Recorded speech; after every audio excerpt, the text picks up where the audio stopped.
This video is for those of you that are struggling to find somebody to interview for the interview assignment this week. So I'm going to go through the questions that have been given for the interview. Okay, and I'm going to start with part one, and I'm going to go through all the questions, and I'm going to be looking kind of back and forth. So if you see me look off to the side and then back and then off and then back, that's what I'm doing. So I'll start with introducing myself because part one, demographics. The name of the person you are interviewing is Katie. I'm Katie. And the name of the individual with the disability is going to be my three kids. Now, for this interview, I think that I'm going to focus a lot more on my son Hayden, and he is 10 years old, than my other two. But I am going to give you the background information for my other two children because I will kind of discuss them a little bit as well because some of their background and their struggles are going to be pertinent. But Hayden is going to be the main focus of this interview. So, like I said, my son Hayden is 10 years old and he will be 11 in June. And he has ADHD. He is also diagnosed with general anxiety disorder, which can be abbreviated as GAD, which is an official abbreviation. And he is also diagnosed with PTSD and emotional behavioral disorder. My daughter Madison is 8 years old, and she'll be 9 in June. And she is diagnosed with ADHD,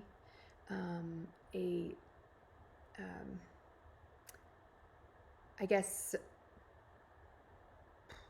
she has a learning disability, but it's not like a specific, so it's non-specific learning disability. And she is also diagnosed with separation anxiety, general anxiety disorder, and emotional behavioral disorder, and PTSD. My third child is Reagan, and her name is spelled Reagan, and she is 5, and she will be 6 May 2nd. So, and she is diagnosed with straightforward ADHD. So I will say that all three of my children are the poster children for ADHD. Any symptom that you read about in a book, they probably have it.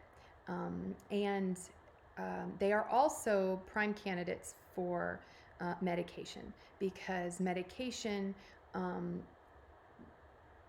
definitely has its impact on all three of them. It's like Dr. Jekyll and Mr. Hyde. So as far as having ADHD and using medication to help cope with that, they are definitely in that group of kids where it is beneficial. So we will start, let's see, age of, I gave you that. And so yeah, they're my kids. They're my biological kids. So all three of them have the same mom and dad. Excuse me. So just a little background information about me and my husband. Genetics do play a part. I have ADHD, and I also have general anxiety disorder. And my husband, who actually passed away several years ago, was diagnosed with ADHD. He had dyslexia, depression, and bipolar. So my kids were doomed genetically. But I know that we have talked about that in the text, and I wanted to reference that because there is a genetic connection. As far as my family, my dad, my brother, and myself are all ADHD. So there is definitely genetics at play there. So moving into part two, the first question is, how did you learn that your child has disability? Who was present? When did this happen? And if you were giving advice to professionals who need to explain a parent, special needs, what advice would you have? Okay, so question 1. How did I learn? Well, because I am diagnosed with ADHD, it was easier for me to identify those symptoms when they presented themselves in my son. So I was aware that there was a possibility. And so I was kind of like already looking for those signs in him. And when he really did start presenting them, he was about 3 years old. And at around 4 years old is when he was officially diagnosed and went on medication, because that is when he entered into the NC pre-K program, and intervention was necessary. So that's when he was diagnosed. My daughter Madison, same age, kind of the same deal. I started kind of approaching the symptoms and dealing with that as each of my children moved into the school age. So we started around pre-K to start figuring out medication and strategies to cope and that kind of thing. Now, as a lot of parents, they don't know those signs and those symptoms to look for. And so early intervention doesn't always happen for everybody. With my having ADHD and kind of on the lookout for those symptoms to present themselves, I was able to give my kids early intervention. But when Hayden was diagnosed, even though I kind of expected it, I felt really guilty because I knew that genetics played a part, and that that it's my fault kind of thing. But then I also felt sad because I knew that this meant that he was going to struggle for the rest of his life, and that things were going to be difficult, and that he was going to have a hard life because of it. Now, that doesn't mean that he can't be happy or find joy, but it's going to be hard. But it doesn't mean that he can't overcome it and succeed. So I found it a blessing that I had ADHD and that I had to struggle, because back when I was in school, it was kind of a label given to kids that act out, and there wasn't really ADHD. It was kind of like ADD, and then they put me on Ritalin and said, okay, here you go. That should fix all your problems. And it didn't. I just kind of made it through. And so I learned to cope the hard way and to compensate and those kind of skills to succeed. So I felt it was a blessing that I have ADHD and I can relate to my kids and know where the behaviors are coming from, and kind of give them skills and tools to help them succeed that I had to figure out on my own. Now, does that mean just because I know where their behavior is coming from and why they have impulses and that kind of thing does not mean that I do not get frustrated and irritated with their behavior and things that sometimes I know they can't control, but it's still so yeah. With my girls, I had kind of already processed the fact that my child has a disability and is diagnosed that way. So it was kind of like I was kind of expecting it, kind of crossing my fingers that they would not have it, but I wasn't surprised when it turned out that the other two did. So we're a house full of ADHD people. Let's see. So moving on. Number 2. How did you feel when you received the diagnosis? Okay, yeah, I did that one. Oh yeah, about the professionals. Honestly, if you're going to approach that, don't talk down to somebody. Don't, even if you have all the information and they don't, Don't assume that they know nothing, but also don't assume that they know everything. It happens a lot that doctors, when they're giving a diagnosis, they will talk down to somebody. And I don't know if it always comes across that way intentionally, but it happens. So just being aware of that and how you approach the situation, and just letting parents know that this is not, a terminal illness. It is not something that is horrible. Yeah, it produces struggles. There are some negatives, but it doesn't mean that your child is going to fail. It's not, a death sentence to academics. It just means that your child learns differently, and you're going to have to take a different approach than you may have had to in other circumstances. So it's not bad. It's just different. And it's important to let parents know that it's not anything that they did. It's not, and in a biblical sense, it's not God's punishment. So because some people think that those kind of things are a punishment, but just making sure that you're transparent, that you're encouraging, that you highlight all the positives instead, because you're giving somewhat bad news. And so if you highlight the positives, then a parent is going to feel more encouraged, more motivated to take steps and say, okay, let's make a plan. How are we going to make them successful? So that is my advice when approaching that with a parent. Let's see. Have my feelings changed? Not really. I mean, I don't really feel guilty anymore, but sometimes I get frustrated because I wish that it wasn't like this, because it is extremely difficult. Extremely difficult. So let's see. What have been the positive aspects of having a child in the family with a disability?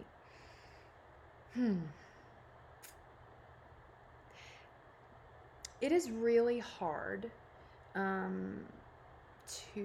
sometimes it's really hard to find positives because there are a lot of negatives. And it is an ongoing thing. It is a constant thing. And there are no breaks. There is no downtime. And so it is hard to find positives. But here's the positive. My kids are exceptional. And I am very lucky that they are extremely smart. They are creative. They have kind hearts. They are never afraid to try something new. They're energetic, and they draw people to them because they have a great sense of humor, and people like to be around them. They're like the light in the room that people are attracted to. So I tell my kids that we're lucky to be ADHD because it makes us different, it makes us stand out, and we're not like everybody else, which is okay. So we're unique in that way. And so we bond over that. But so, like I said, it comes with its struggles, which we'll discuss here in just a minute. Which is the next question. What have been the problems or challenges you have experienced having a child with disabilities? Okay, so this is where we're going to kind of talk about Hayden specifically. When Hayden was 3, the way that I kind of identified his symptoms was he was very hyperactive. And if you're familiar with that age, a lot of kids are hyperactive and they're bouncing around and they make messes and everything. But for Hayden, it was a more intense, extreme, no impulse control, really like driven hyperactivity. And then in a 3-year-old, that the result of that is behavior issues. And so it got to the point where I couldn't control my 3-year-old. And so that's when I was like, okay, we need to get this evaluated. I think this is what this is. And so we did. And it turned out that he was ADHD. And the reason that he started medication at the age of 4 is because there was no other option. He was just one of those kids that needed medication, and it's unfortunate that he had to start so early. And if I could have waited, then I would have. But his symptoms were so severe that we could not function without the medication. So as he got older, so let's talk about right now. When the kids are in school in the morning, it is the worst time of the day because we wake up and nobody is medicated. And we're on this time schedule where we have to get to school on time. And it is extremely difficult with 3 ADHD kids that are off of medication and need to get dressed and ready for school. And so in the morning, there is a lot of friction. And when they're off of medication, they aggravate each other for fun. They cannot follow through with instructions. And so basically, I have to sometimes physically dress them to get them dressed. And I will say, hey, go find your shoes. And then 10 minutes later, why don't you have shoes on? What? Hayden, go find your shoes, please. Go put your shoes on. And then the response will be, I don't know where they are. Or he just doesn't do it. Or my daughter, Madison, get dressed. I can't. I mean, anything that takes effort, and in the morning, everything takes effort, they're going to avoid, basically, in anything that requires effort. But they can't follow through with instructions. Go get in the car, right? You're done, you're dressed, go get in the car so I don't have to worry about you. Okay, so I go outside and they are running around in the yard. They've gotten like the scooters out. They are, whatever, going bonkers. And I'm like, okay, great. Now this is going to set us back. And so they can't follow directions. They can't follow through. And they intentionally antagonize each other in the morning. So it's a nightmare in the morning. Now, they go to school, their medication is kicked in, and for my kids, medication works. When they come home is when they're coming down from medication. And one of the side effects of coming down from medication, especially with Adderall, is it causes irritability and aggression. And so when they're coming down off of the medication, everything is a trigger to irritability. And so they get into fights, they're whining, and it is very difficult. And the unfortunate thing is, and you need to kind of think about this with your students, is that sometimes you, as a teacher, get to experience the best parts of that student. And at home, we deal with the really bad parts. Because like in the morning, they're not medicated, so they're not fun. And at night, they're coming down off of their medication. And so I don't see them during the day when they're at school. And so the only experience that I'm having are the bad mornings and the bad evenings. And then 2 days a week, I get them during the day, Saturday and Sunday. And so that is very difficult. So other challenges, I'm a single parent, so everything is a challenge. But, just the fact that they can't follow through with instructions, it is very difficult to get them to do any task that requires effort. They are defiant many times. And all this applies to Hayden. Yeah, it basically all of the general symptoms that a child with ADHD would present, they do. Let's see. What kind of support? Oh, how did your other children react?